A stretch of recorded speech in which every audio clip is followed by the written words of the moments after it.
à l'acte, il va utiliser le langage du corps, donc l'agir, l'acting out. Les fonctions de l'agir et de la violence à cet âge, pourquoi ces adolescents passent à l'acte? Il y a une projection de tout ce qui est conflit interne sur le monde extérieur, il va le projeter, cette angoisse, sur le monde extérieur. Il va tester ses limites, l'identité. Il va donc aussi grandir et par nature un acte agressif. Lorsqu'il va grandir sur le plan physique, il va être plus fort et donc il y a une note d'agressivité dans ce corps. Donc après la violence contre autrui, l'usage de substances psychoactives, c'est aussi les troubles des conduites, c'est ce qu'on appelle les conduites addictives ou la toxicomanie, classiquement la toxicomanie. C'est un sujet aussi d'actualité. Donc la plupart des addictions débutent à l'adolescence. Voilà l'adolescent qui va mettre fin à la dépendance aux parents et il va dépendre d'une substance. Au lieu d'être dépendant de ses parents comme il l'était lorsqu'il est tout petit, il va dépendre d'une substance. C'est un moyen de remplacer une dépendance par une autre. Et aussi, c'est souvent un compromis aux difficultés internes. Voilà, donc les facteurs de risque des conduites addictives. Il y a 4 modalités de consommation, mais la consommation pathologique, ça concerne l'abus et la dépendance. Donc, dans le DSM-5, le manuel de classification de psychiatrie, on les appelle troubles liés à l'usage de substances. Donc, ce sont des troubles liés à l'usage d'une substance ou bien abus ou dépendance. Les facteurs de risque de la dépendance, donc lorsqu'on commence, il y a initiation de consommation. Les adolescents, bien sûr, ils vont commencer par des petites doses au début.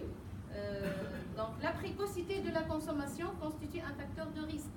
Lorsqu'on commence la consommation à 11 ans ou bien à 10 ans, c'est le facteur de risque le plus prédictif d'installation dans les troubles, dans l'abus de substances. Aussi, la consommation régulière, c'est pas occasionnel, c'est pas festif, c'est régulier. Aussi, c'est un facteur inquiétant, c'est une consommation à risque inquiétante. La polyconsommation, lorsque l'adolescent il va consommer aussi bien le tabac, il va consommer le cannabis, il va prendre d'autres médicaments, c'est un facteur de risque de s'installer dans la pathologie proprement dit.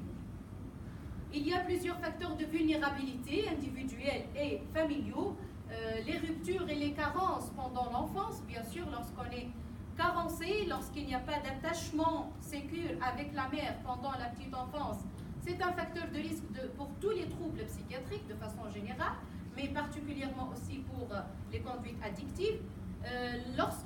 Lorsqu'il y a des dimensions de personnalité de l'ordre de l'impulsivité, de l'agressivité, du passage à l'acte, donc ce sont des facteurs de risque.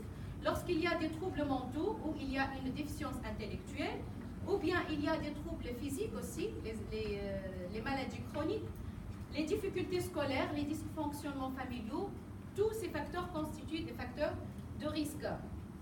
Il y a aussi des facteurs familiaux, tels que l'alcoolisme parental, tels que la consommation de toxiques chez la mère, les événements négatifs dans la famille et l'influence des pairs. On revient toujours, à l'adolescence, à l'influence des pairs, des amis. Souvent, ça commence de cette façon, donc une mauvaise fréquentation, donc l'adolescent qui va suivre ses amis, qui va les imiter, qui va faire comme eux. Ici, c'est un facteur de risque aussi de troubles mentaux de façon générale.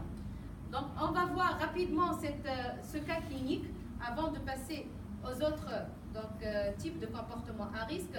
C'est une fille qui s'appelle Fatma, âgée de 89 mois, l'aînée d'une fratrie de 2. La mère est ouvrière, le père est gravataire suite à un accident. Elle est de niveau scolaire 7e année, elle a arrêté sa scolarité alors qu'elle était brillante dans les études en primaire. Cette famille est de bas niveau socio-économique et elle nous a été adressée par le Centre de défense et d'intégration sociale, le centre d'Edmej qui prend en charge les enfants difficiles qui présentent des difficultés psychologiques et qui nous l'a adressé pour toxicomanie après qu'elle ait passé 3 mois à la maison de correction. En fait, l'histoire de cette fille, elle a